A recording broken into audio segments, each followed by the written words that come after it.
안녕하세요. 백다마TV의 백송우입니다. 오늘은 최근에 좀 이슈가 많이 됐죠. DLS 사태. 아직 사실은 이제 손실이 확정이 되지는 않은 상태지만 많은 가입자들이 이제 걱정을 하고 있고, 그래서 이제 금융당국에서도 이제 조사를 벌이고 있는데, 저도 수많은 금융상품 중에서 좀 싫어하는 금융상품 한 가지 꼽으라면은 고민하지 않고 꼽는 상품이 바로 ELS라는 상품이에요. 사실 DLS와는 거의 이제 같은 개념의 상품인데, 그럼 왜 싫어하냐? 일단 첫 번째, 가입자로서 얻을 수 있는 이익은 딱 정해져 있어요. 평균적으로 1년에 6%에서 많으면 8% 정도의 수익을 얻을 수 있고, 하지만 반대로 혹시라도 예상치 못한 일이 생겼을 때 손실 가능한 금액은 마이너스 100%입니다. 그러니까는 다 잃을 수가 있어요. 그러니까는 저는 이게 이익과 손실에 대한 부분이 이건 너무 불공평한 거예요.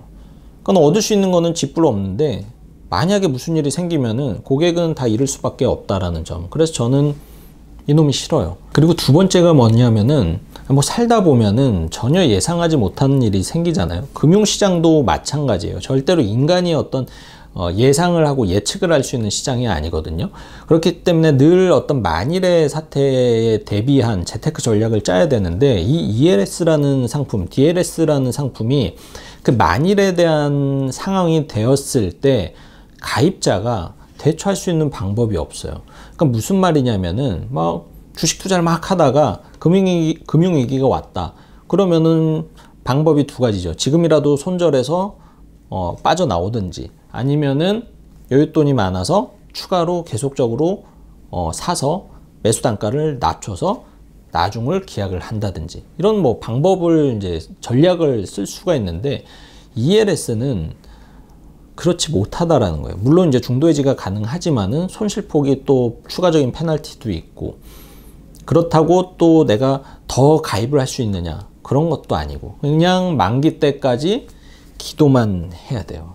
그래서 저는 혹시라도 무슨 일이 생겼을 때 내가 능동적으로 뭔가 하지 못하는 상품이다 보니 이놈이 싫어요. 이놈이 싫어요. 이놈이 싫어요. 그리고 세 번째는 뭐냐면은 ELS는 최근에는 기초자산이 보통 세 가지 종목입니다. 그럼 A, B, C라는 이렇게 종목 혹은 국가지수가 있는데, 이게 만약에 나중에도 설명을 한번 드리겠지만 한 종목이 마이너스 50% 이하로 떨어져서 손실 구간에 들어섰어요. 그럼 만기 때까지 계속 기다려야죠. 근데 다행히 이 두 종목은 쭉 빠졌다가 만기 때 되니까는 오히려 엄청 상승을 한 거예요. 그래서 40%, 50% 수익이 났고, 근데 이 마지막 이놈이 회복이 되기는 했는데 80% 정도까지 회복이 안 됐어요. 그러면 가입자는 어떻게 되겠어요? 마이너스 20% 손실입니다. 그러니까 이런 것들이 저는 납득이 안 가는 거예요. 사실 금융사 입장에선, 사실 은행이나 증권사에서 판매사 입장에서는 이런 상황에 이득을 보지는 않아요. 이거를 이제 만들어낸 금융상품은 이득을 볼 수 있겠지만, 왜냐하면 이 상품은 초과 수익을 달성을 했기 때문에 전체 모집한 금액에서 충분한 수익을 냈을 거고, 이 종목이 마이너스 20% 라고 하더라도 전체 자산에 있어서는 손실을 입지는 않았을 거라는 거죠.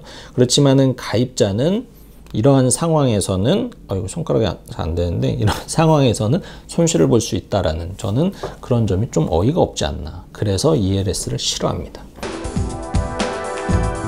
일단은 판매하는 금융사 입장에서 좀 많이 팔고 싶어 하는 상품입니다. 여러 가지 이유가 있겠지만 당연히 돈을 생각을 안 할 수는 없겠죠. 물론 ELS, DLS라는 상품이 수수료가 아주 높은 상품은 아니에요. 그렇지만 금융회사 입장에서 굉장히 매력적인, 수익 측면에 있어서 굉장히 매력적인 상품이죠. 왜냐? 선취 수수료가 1% 정도가 있습니다. 근데 이게 무엇을 의미하냐면은, 증권사 입장에서 보면은 예를 들어서 주식을 계속 사고 팔고 하면은 살 때 수수료를 받고 팔 때 수수료를 받아서 가입자들이, 주식 계좌의 이제 주인들이 계속 사고 팔고를 많이 해주면은 수익이 계속 많이 올라가요. 그래서 이거를 전문 용어로 회전율이라고 이제 이야기를 하는데, 그래서 금융회사 입장에서는 이 회전율이 계속 이렇게 빠를수록 수익이 계속 많이 이제 생기는 거죠.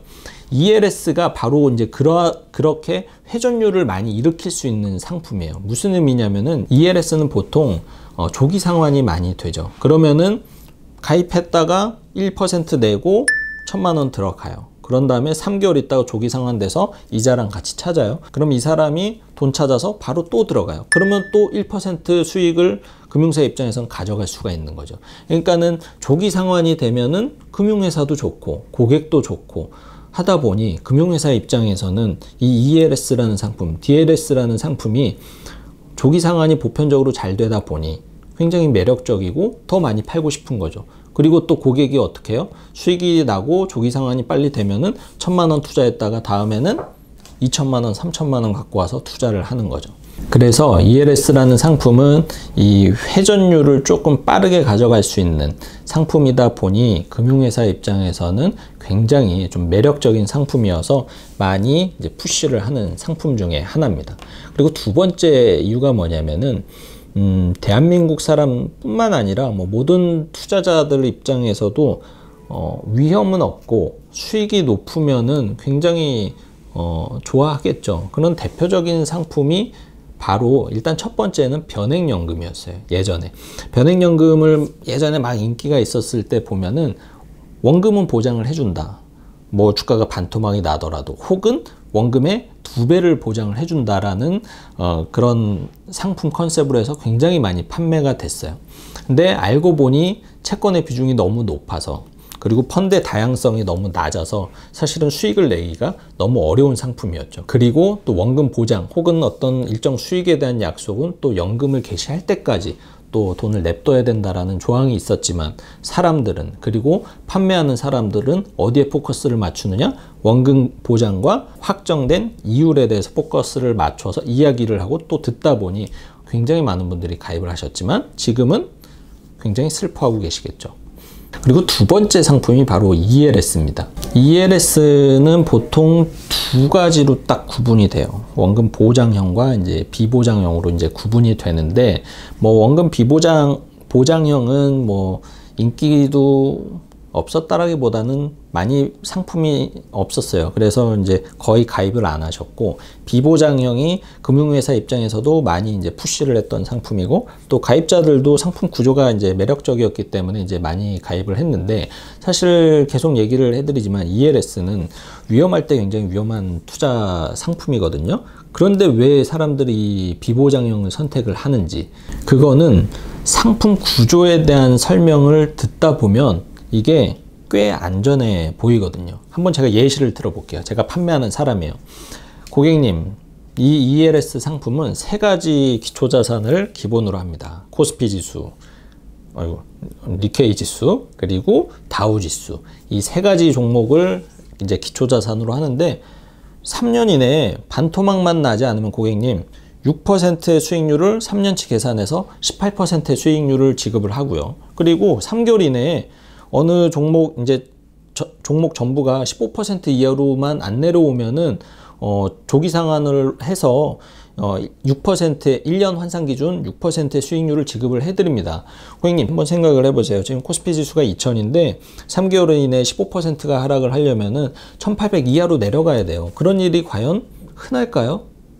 이렇게 얘기를 하죠. 그러면은 고객 입장에서도 그렇지. 이게 3년 이내에 반토막이 날 확률은 그래도 우리나라랑 미국이랑 이제 일본은 나름 선진국인데 뭐 무슨 반토막이 나겠어? 이런 생각을 당연히 할 수가 있고 15% 이하로 3개월 이내에 떨어지지만 않으면은 조기 상환이 된다고? 근데 15% 하면은 좀 불안하긴 하지만은 이게 지수로 대입을 해보니까는 지수가 무려 200 이상의 포인트가 내려가야 된다라는 건데 그런 일이 최근 3개월 동안 있었나? 별로 없어요.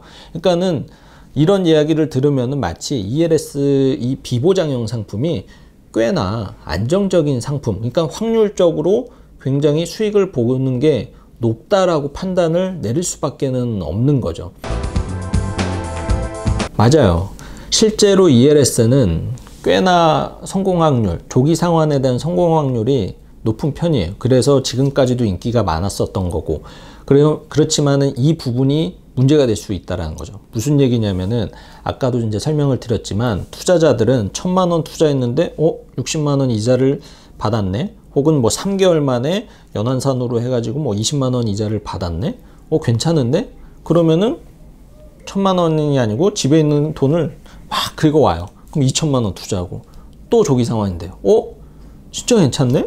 3천, 4천, 5천, 1억 이렇게 되는 거죠. 그런데 어느 것이든 영원한 것은 없잖아요. 이게 물론 그런 일이 벌어지면은 안 되겠지만은 어떤 것이든지 영원히 상승하는 것은 없거든요. 그러니까는 이렇게 만일의 상황이 생겼을 때 하필이면은 계속 성공을 해가지고 투자 자산이 요만큼에서 이만큼으로 불어난 사람이 마지막에 들어간 ELS에서 손실이 95%가 나온다라면은 이거는 전 재산을 잃어버리는 거예요. 그러니까는 ELS는 만약에 일이 발생이 됐을 때 오히려 주식보다도 훨씬 더 위험할 수가 있다. 왜냐하면 주식은 차라리 존버라도 할 수가 있어요. 그냥 버티면 돼요. 언젠가는 뭐 오르겠지 하고 버티면 되는데 ELS는 만기가 딱 정해져 있으니까는 그때까지 회복이 안 되면은 손실된 금액을 확정 짓고 나는 손실을 봐야 된다라는 거거든요. 그래서 저는